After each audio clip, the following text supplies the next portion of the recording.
प्रभुंक महान नामर धन्यवाद हो। वाक्य शुणुथिबा प्रभुंकर प्रिय लोक माननकु ख्रीष्ट प्रेम रे नमस्कार। यह हेउची आपण मानकर प्रतिदिन आत्मिक आहार ओ प्रेरणार उत्स पवित्र बाइबल दिया जाइथिबा दिव्य वाक्य।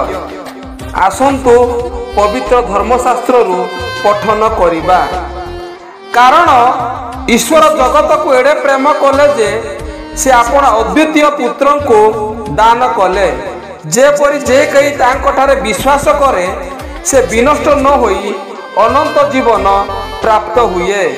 जोहन 3 अध्याय 16 पद वाक्य बुझिया पाई ओ निजस्व करिबा पाई प्रत्येक को प्रभु सहाय्य करंतु।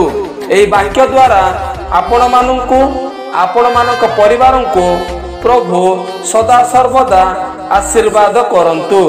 धन्यवाद। आमेन।